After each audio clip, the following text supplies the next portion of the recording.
The Cross Compliance Advice Programme provides advice to farmers, their advisors and agricultural contractors on what the existing, revised and any new SMRs and GAERC requirements are and what they mean in terms of required farm management. We hold events such as farm walks and demonstrations and workshops across each of the regions of England. We also have a helpline that is open weekdays from 9 a.m. to 5 p.m. Call 0845 345 1302. Further advice and information is available at www.crosscompliance.org.uk, where you can also book on to local advice events. This video explains the purpose and benefits of completing the Soil Protection Review, your requirements under Cross Compliance, and the basic approach you should take to complete the Soil Protection Review.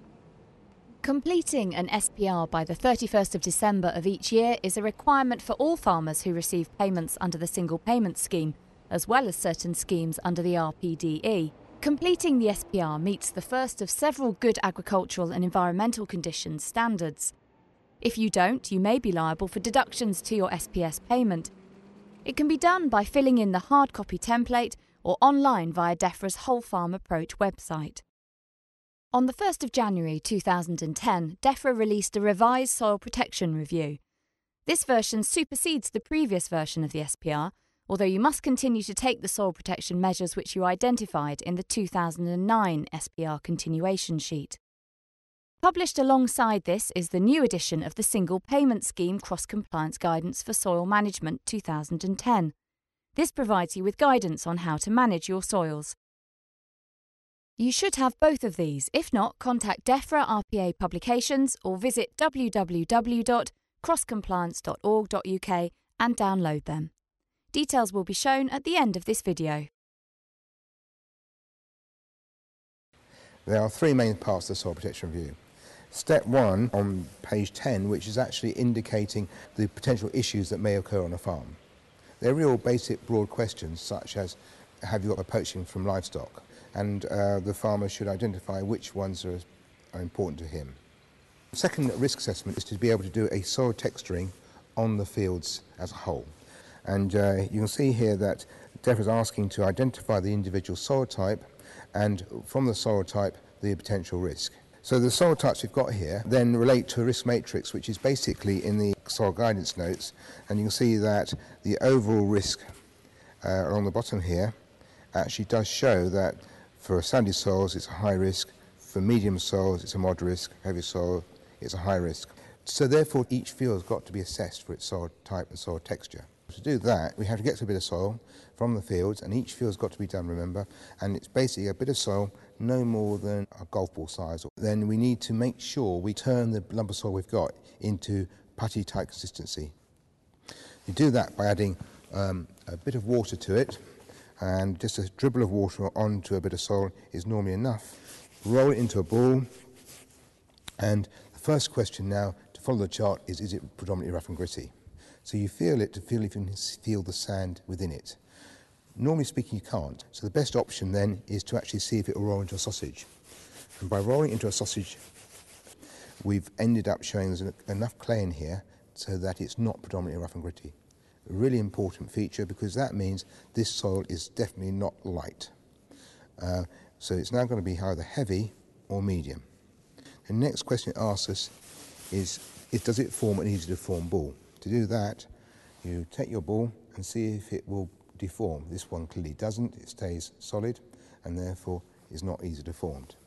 Next question is, does it take a polish? And by doing that we take 10 rubs to see if we can actually polish up. And the answer is it isn't, it's just sticking. So therefore it becomes a medium soil. That's all we really need to know, but if we want to be a bit more precise we can actually then get a tiny bit and find out which of the medium soils it is.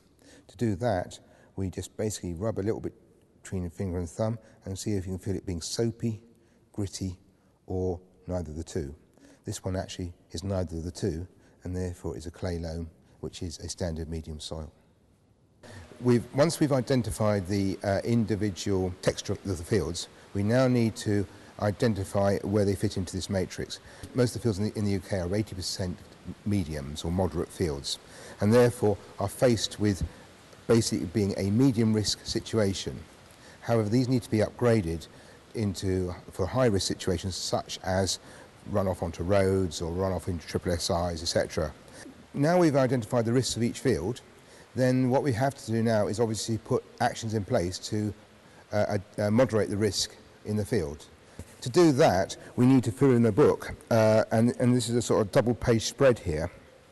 What we need to do is identify how many options I need to take. So for instance, here on our serials page, it says there's a number 1 and 2 there, indicating that we need to do 2 options for the high-risk fields and 1 option for the medium-risk fields. You choose options based on the problems that are being faced by the farmer. And so here we have options which would help reduce compaction here. If that was the problem, we'd enter that reference number over here. So up until now, we've basically, all I've shown you in the book has got to be completed by December the 31st this coming year. So, but the waterlogging pages need to be completed as of now. So inspection process will be on these particular pages from January the 1st, 2010. In that situation, the date it occurs has to be recorded, and that's shown in the book here, and then at some point later on in the season when it's remedied, you just mark it's been remedied. So that's the book done. The only thing we need to think about is the voluntary page at the end of the book, which is about buffer strips. Well worth reading through, ticking the appropriate boxes, because it will guide you about the use of buffer strips and whether they're suitable on your farm.